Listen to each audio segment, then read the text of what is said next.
ಮಹಾದೇವಪ್ಪ ಅವರಿಗೆ ಡಿಸಿಎಂ ಸ್ಥಾನ ನೀಡುವಂತೆ ಭೂ ನ್ಯಾಯಮಂಡಳಿಯ ಮಾಜಿ ಸದಸ್ಯ ಎಂ.ಆರ್. ರಂಗಸ್ವಾಮಿ ಒತ್ತಾಯ ಮಾಡಿದರು.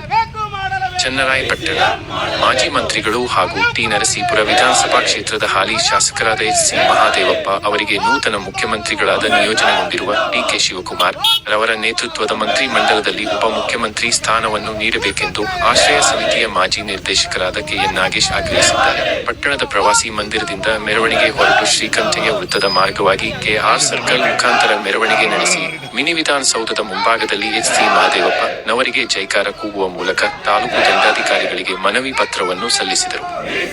ಮೈಸೂರು ಜಿಲ್ಲೆಯ ಟಿ. ನರಸೀಪುರ ವಿಧಾನಸಭಾ ಕ್ಷೇತ್ರದಿಂದ ಹಲವು ಬಾರಿ ಶಾಸಕರಾಗಿ ಆಯ್ಕೆಯಾಗಿ ಕ್ಷೇತ್ರದಲ್ಲಿ ಸಾರ್ವಜನಿಕರೊಂದಿಗೆ ತುಂಬಾ ಬಾಂಧವ್ಯದಿಂದ ಸಕ್ರಿಯವಾಗಿ ಜನಪರವಾದ ಸೇವೆ ಸಲ್ಲಿಸುತ್ತಾ ಬರುತ್ತಿರುವ ಮಾಜಿ ಮಂತ್ರಿ ಎಚ್.ಸಿ. ಮಹಾದೇವಪ್ಪ ಅವರಿಗೆ ಡಿಸಿಎಂ ಸ್ಥಾನವನ್ನು ನೀಡಬೇಕು ಎಂದು ಒತ್ತಾಯ ಮಾಡಿದರು.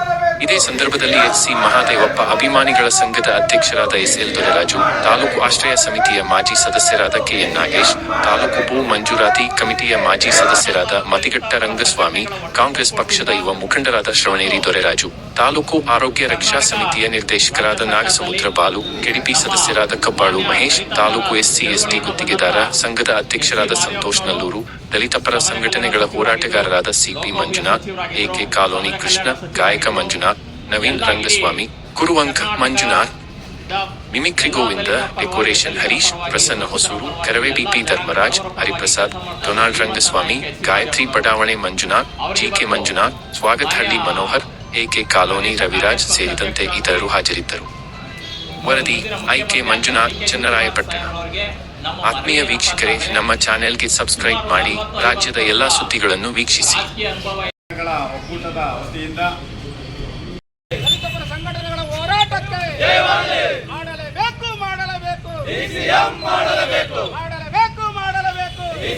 ಮಾಡಲೇಬೇಕು ಎಸ್.ಸಿ. ಮಹದೇವಪ್ಪನವರಿಗೆ ಎಸ್.ಸಿ. ಮಹದೇವಪ್ಪನವರಿಗೆ ಜಿಂದಾಬಾದ್ ಜಿಂದಾಬಾದ್ ಅಂಬೇಡ್ಕರ್ ಜಿಂದಾಬಾದ್ ಜಿಂದಾಬಾದ್ ಜಿಂದಾಬಾದ್ ಅಂಬೇಡ್ಕರ್ ಜಿಂದಾಬಾದ್ ದಲಿತ ಪರ ಸಂಘಟನೆಗಳ ಒಕ್ಕೂಟಕ್ಕೆ ದಲಿತ ಪರ ಸಂಘಟನೆಗಳ ಹೋರಾಟಕ್ಕೆ ಜಿಂದಾಬಾದ್ ಜಿಂದಾಬಾದ್ ಅಂಬೇಡ್ಕರ್ ಜಿಂದಾಬಾದ್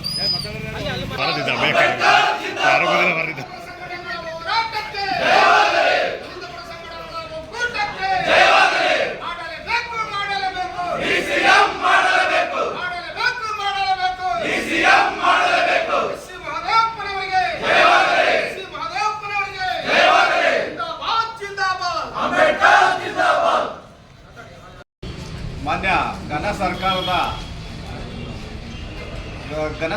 ಮೇಲೆ ನಮ್ಮ ಒತ್ತಾಯ ಏನಪ್ಪಾ ಅಂತ ಅಂದ್ರೆ, ಹಲವಾರು ವರ್ಷಗಳಿಂದ ಎಚ್.ಸಿ. ಮಹದೇವಪ್ಪನವರು ದಲಿತವರ ಪರ ನಿಂತು ದಲಿತ ಸಂಘಟನೆಗಳ ಎಲ್ಲ ಸಂಘಟನೆಗಳನ್ನ ಒಗ್ಗೂಡಿಸ್ಕೊಂಡು ಅವ್ರ ಜೊತೆನಲ್ಲಿ ಹೋರಾಟ ಮಾಡಿಕೊಂಡು ಅದ್ರ ಜೊತೆಯಲ್ಲಿ ರಾಜಕಾರಣ ಮಾಡಿಕೊಂಡು ಬಂದಿರತಕ್ಕಂಥ ಒಂದು ಮಹಾನ್ ಒಂದು ಹೋರಾಟಗಾರರು ಎಚ್.ಸಿ. ಮಹದೇವಪ್ಪನವರು. ಈಗೇನಾಗುತ್ತೆ ಅಂತಂದರೆ, ಕೆಲವು ನಾವು ಗಮನಿಸಿದಂತಹ ಸಂದರ್ಭದಲ್ಲಿ ರಾಜ್ಯಾದ್ಯಂತ ಅನೇಕ ಸಮುದಾಯಗಳಲ್ಲಿ ಅಷ್ಟು ಏನು ನಾವು ವೋಟ್ ಆಫ್ ಪರ್ಸೆಂಟೇಜ್ನಲ್ಲಿ ಅವ್ರ ಸಮುದಾಯ ವೋಟ್ ಆಫ್ ಪರ್ಸೆಂಟೇಜ್ ನಮ್ಮ ಸ್ಟ್ಯಾಟಿಸ್ಟಿಕ್ಸ್ ಪ್ರಕಾರನೇ ಅವ್ರು ವೋಟ್ ಆಫ್ ಪರ್ಸೆಂಟೇಜ್ ಕಡಿಮೆ ಹಾಕಿರ್ತಾರೆ. ಅಂಥ ಸಮುದಾಯಗಳಿಗೆ ಮುಖ್ಯಮಂತ್ರಿಗಳನ್ನ ಕೊಡ್ತಾ ಇದ್ದಾರೆ. ಈ ರಾಜ್ಯದಲ್ಲಿ ಆ ಥರದ ಘಟನೆಗಳು ತುಂಬ ನಡೆದಿದ್ದಾವೆ. ಅದೇ ರೀತಿ ನಮಗೂ ಕೂಡ ನಮ್ಮ ಸಮುದಾಯ ಯಾವಾಗಲೂ ಕಾಂಗ್ರೆಸ್ಗೆ ಅತಿ ಹೆಚ್ಚು ವೋಟ್ ಹಾಕಿಕೊಂಡು ಅವ್ರ ಪರನ ನಿಂತು ಅವ್ರಿಗೆ ಶಕ್ತಿಯಾಗಿ ಬಂದಿದ್ದಾರೆ. ನಮಗೆ ಮುಖ್ಯಮಂತ್ರಿನೇ ಕೊಡಬೇಕಾಗಿತ್ತು. ಏನಾಗಿದೆ ಈ ಸಂದರ್ಭದಲ್ಲಿ ಅನೇಕ ಗೊಂದಲಗಳನ್ನ ಸೃಷ್ಟಿ ಆಗ್ತಾ ಇದ್ದಾವೆ. ಅದೇ ಏನೇನೋ ಬೇರೆ ಬೇರೆ ಥರ ಸಮಸ್ಯೆಗಳನ್ನ ತಾವೆಲ್ಲ ಗಮನಿಸಿದ್ದೀರಿ. ಆ ಥರ ಸಮಸ್ಯೆಗಳ ಬಂದಂಥ ಸಂದರ್ಭದಲ್ಲಿ ಈಗ ಸಿದ್ದರಾಮಯ್ಯನವ್ರ ನಂತರ ಡಿ.ಕೆ. ಶಿವಕುಮಾರ್ ಅವರಿಗೆ ಮುಖ್ಯಮಂತ್ರಿ ಮಾಡಬೇಕು ಅಂತ ಏನೋ ತೀರ್ಮಾನ ಆಗಿದೆ ಅಂತ ನಾವು ಮೀಡಿಯಾದಲ್ಲೆಲ್ಲ ನಾವಾದ್ರೂ ಗಮನಿಸಿದ್ದೀವಿ. ಆಗಲಿ ಮಾಡಲಿ, ತೊಂದರೆ ಇಲ್ಲ, ನಮಗೂ ಏನು ಅದ್ರ ಬಗ್ಗೆ ಯಾರು ಆಕ್ಷೇಪಣೆ ಇಲ್ಲ. ಮುಖ್ಯಮಂತ್ರಿಗಳನ್ನ ಡಿ.ಕೆ. ಶಿವಕುಮಾರ್ನವ್ರ ಮಾಡ್ತಾರೆ ಅನ್ನೋದು ಕನ್ಫರ್ಮ್ ಆಗಿದೆ. ಈ ಸಂದರ್ಭದಲ್ಲಿ ತುಂಬ ಹೋರಾಟಗಾರರಾಗಿ ಬಂದಿರತಕ್ಕಂಥ, ಹೋರಾಟದ ನೆಲೆಗಟ್ಟಿಂದ ಬಂದಿರತಕ್ಕಂಥ ಮಹದೇವಪ್ಪನವರಿಗೆ ಉಪಮುಖ್ಯಮಂತ್ರಿನ ಕೊಟ್ಟು ಅತಿ ಹೆಚ್ಚು ಕೆಲಸ ಕಾರ್ಯಗಳನ್ನ ಮಾಡೋಂಥ ಒಂದು ಉನ್ನತವಾದ ಮಂತ್ರಿ ಸ್ಥಾನನ ಕೊಟ್ಟು, ಆನಂತರ ಉಪಮುಖ್ಯಮಂತ್ರಿನ ಕೊಟ್ಟು ಅವರು ದಲಿತರ ಪರ ಕೆಲಸ ಮಾಡಲಿಕ್ಕೆ ಅನೇಕ ಸಂಘಟನೆಗಳ ಅನೇಕ ಏನು ತುಳಿತಕ್ಕೊಳಗಾಗಿ ಒಳಗಾಗಿದ್ದಾರೋ ಅವ್ರ ಪರ ಕೆಲಸ ಮಾಡಬೇಕು, ಆ ಉದ್ದೇಶದಿಂದ ಅವರು ಒಂದು ಸ್ಥಾನಮಾನದಲ್ಲಿ ಉನ್ನತ ಸ್ಥಾನಮಾನದಲ್ಲಿ ಇರಬೇಕು.